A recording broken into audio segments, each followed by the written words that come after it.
आप सभी को गुड मॉर्निंग।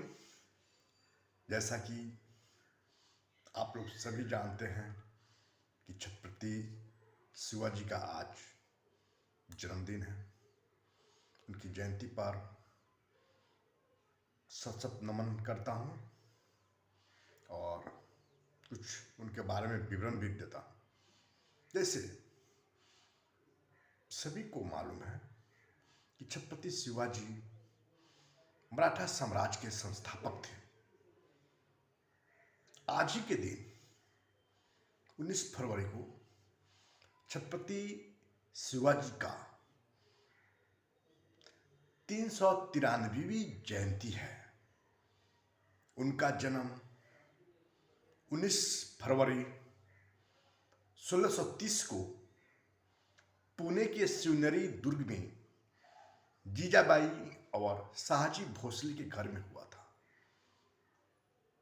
उनकी मां जीजाबाई बचपन से ही उनको भगवत गीता, महाभारत, रामायण, पुराण इत्यादि की कहानियां सुनाया करती थी।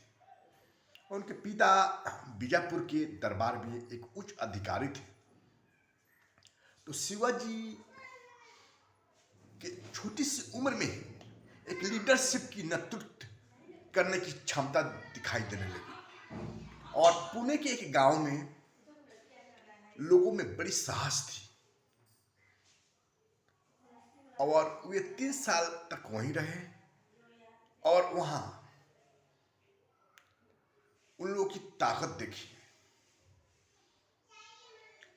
और बहुत बड़ी साहस भी देखी, मगर सही दिशा निर्देश नहीं होने के कारण ये भटके हुए लोग थे। एक दिन शिवाजी ने सभी को इकट्ठा किया और बोला कि मराठों को मुगलों के नौकर के रूप में जाना जाता है, जो गुलाम बनकर रह रहे थे उस गुलामी को तोड़ना चाहते थे और वहीं से अपना आंदोलन की शुरुआत कर दिए। छत्रपति शिवाजी ने अपना खंजर निकाला और हथेली पर खंजर को मारा, रक्त निकालकर, और शिवलिंग को रक्त अभिषेक कर दिए और वहीं से ऐलान भी कर दिए कि अपना स्वराज यात्रा निकालना चाहता हूं।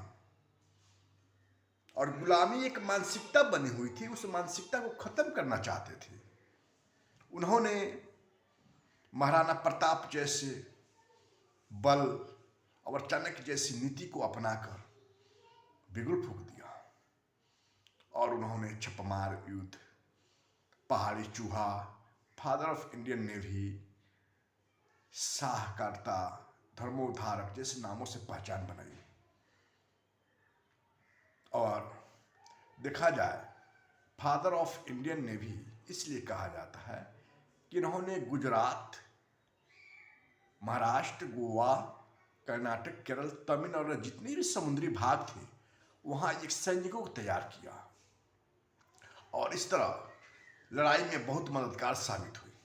इस तरह फादर ऑफ इंडियन नेवी के रूप में जानना शुरू हो गए। शिवाजी का मानना था कि एक योद्धा को घोड़े बदलते रहना चाहिए, जिस कारण उनके पास 7 घोड़े थे, अरबी नस्ल के थे और 7 घोड़े का नाम था मोती, विश्वास, रणबीर, गजरा, कृष्णा, तुरंगी, राउत। उन्होंने गनीमी काबा का इस्तेमाल किया, यानी दुश्मनों के लिए दुश्मनों से छल करने का भी विधि अपनाई। एक दिन आदिल शाह शिवाजी के पिता को कैद कर लिया। शिवाजी के पिता को कैद करने का कारण था कि इनके कारण वह बहुत परेशान हो चुका था। इसी कारण शिवाजी के पिता को आदिल शाह ने कैद कर लिया उस समय दिल्ली के शासक शाहजहां थे। अब बात इनको बनाना था शाहजहां से, तो इन्होंने मुगलों को आपस में लड़ा दिया। मुगलों को आपस में लड़ाने से इनको दो तरफा फायदा हुआ। एक तो उन्होंने एक संदेश दिया शाहजहां को कि तुम्हारे उत्तरी भागों में बहुत सारा आक्रमण होने वाला है, यदि तुम मेरे पिता को छुड़ा कर लाते हो तो मैं तुम्हारा इस लड़ाई में पीछे से मदद करूंगा और सफलता हासिल करूंगा। तो बहुत खुश हुआ शाहजहां ने और इनके बातों को स्वीकार किया और शाह जी के पिता को लाया। जब शाह जी के पिता ला दिया तो ये रणनीति के तहत युद्ध जीतना जरूरी हो गया।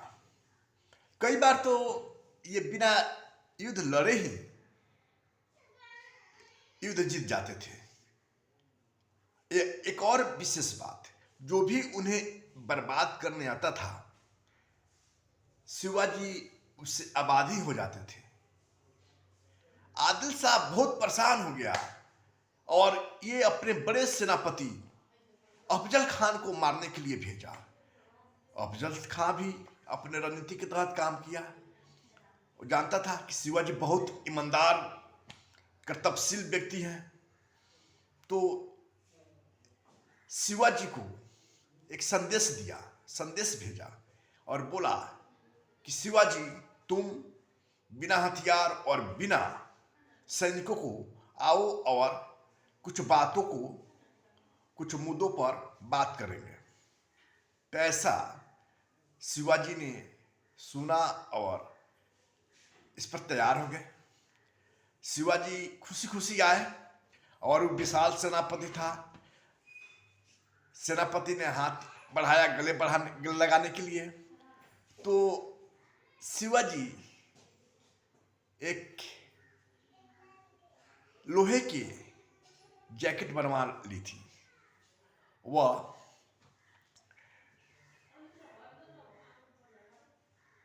जैकेट जैसे चाकू लगाया तो चाकू नहीं घुस पाया, यानी शिवाजी समझ गए कि ये हमला करना चाह रहा है। तो इनके पास लोहे का एक पंजा बना हुआ था। एक बार बाघ के चपेट जैसा अफजल खान पर सिर में गाथे और अंदर से मांस गिरने लेते आए। इस तरह वहीं अफजल खान की मृत्यु हो गई और इस तरह उन्होंने सारे सैनिकों को मारा। इस तरह एक एक करके किला भी जीतते गए। जैसे प्रतापगढ़ का लड़ाई 1659 में, पवन खिंड की लड़ाई 1660 में, सूरत की लड़ाई 1664 में, पुरंदर की लड़ाई 1665 में, सीगढ़ की लड़ाई 1670 में, कल्याण की लड़ाई 1682 में, संगमनेर की लड़ाई 1679 में। इस तरह शिवाजी ने एक एक कर जीतते गया। बहुत रणनीति के तहत काम करता था, इसीलिए बाद में औरंगजेब ने उनको राजा की उपाधि दी थी। यही कारण था कि शिवाजी को 1674 में रायगढ़ के किले में छत्रपति की उपाधि मिली। उन्होंने खुद को अपने लोगों को रक्षक माना, मराठों का रक्षक माना। स्त्रियों के प्रति बहुत सम्मान था। यही कारण था कि वहां के लोगों ने उनको चाहने लगे। उस समय ऐसी काल थी, ऐसी स्थिति थी कि मुगल सैनिकों ने वहां की औरतों को अपहरण कर, बलात्कार कर मार डालते थे और शिवाजी कतई बर्दाश्त नहीं करते और अपने सैनिकों में ऐसे देखते तो गला काट कर उतार देते। इस तरह शिवाजी से बहुत कुछ सीखने की जरूरत है। धन्यवाद।